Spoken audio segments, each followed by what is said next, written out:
Honey whole wheat bread. Let's make it. Start by adding 3 cups of whole wheat flour and 3 teaspoons of salt to your mixing bowl. Mix the salt up with the flour before you proceed.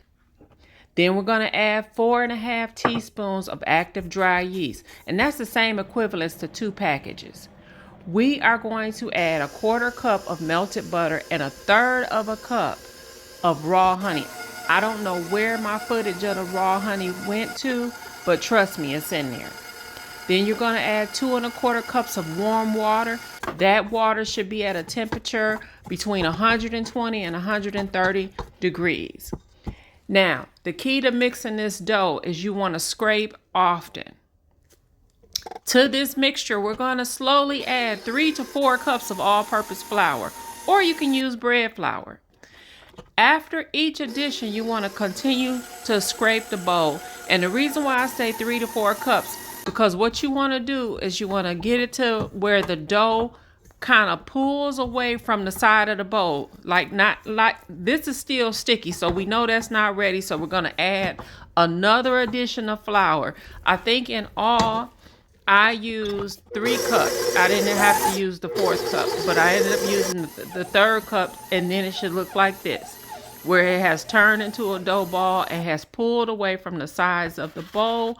Now your dough is ready to knead. Now, if you were kneading this by hand, you would have to knead for about 10 minutes. But because we've done this in a stand mixer, most of the kneading has already been done. So I only really kind of I only need to knead this dough till it's smooth and elastic.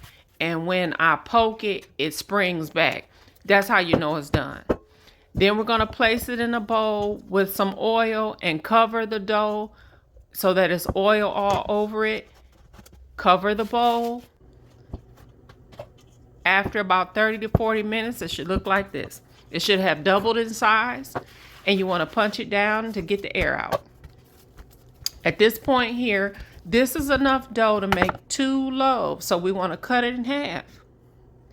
And I'm terrible at getting it exactly even. I should use a ruler, but I didn't. So then we're going to form our loaves, and to do that, I like to use a rolling pin. So you take your rolling pin and you kind of just roll it out into a rectangle. And once you get it into a rectangle, don't worry about how thin it is because it's going to rise again. So just roll it out into a rectangle. Then you're going to roll it up kind of like a, now I don't want to say a cinnamon roll, but you'll see. I'm just rolling it up.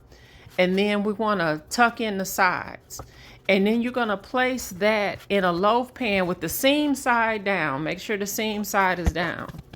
And here's the second loaf. We're going to do the same thing. Repeat the process and get that. Also, oh yeah, let me back up. Spray your loaf pans. Lightly spray it with some cooking spray because you don't want them to stick because we've just added some more flour to this dough again. So, yep, rolling it up. Seam side down, tuck in the ends, put it in your loaf pan, ready to go. Now it has to do a second rise. So we're going to cover these pans and let it do the second rise for about 40 minutes, I would say. It should double in size. As long as it's in a nice warm place, it should be fine. And here we go. Actually, my dough was really ready after about 30 minutes, but I went on ahead and let it sit for another 10 because I had other stuff to do anyway. And you'll see me doing what's called scoring. And I got a little razor here, and I'm kind of cutting the bread, just lightly scoring it. And that just kind of helps the steam to escape during the baking process. And then you can brush it with some melted butter before it goes into the oven. That's optional. You don't have to do that, but I just like to do it because I really like butter. And it'll help the bread to brown a little bit as well. And here is the final results. I did let the bread sit in the pan for about 10 minutes before removing it from the pan like you see me now. It's still quite warm even after 10 minutes. warm enough for me to add this melted butter on top. Again, that's optional. You don't have to put melted butter on top like I'm doing now. I like butter, so that's why I'm doing it. If you omit the butter, you'll have more of a crusty loaf on the outside. And if you put the butter on there while it's still warm, it'll soften the crust, which is what I like. So that's why I did that. And so here's the big reveal. We're going to show you what the texture is. You can see it's nice and soft, just like the honey wheat bread that you would buy at the store with less ingredients. Thanks for watching.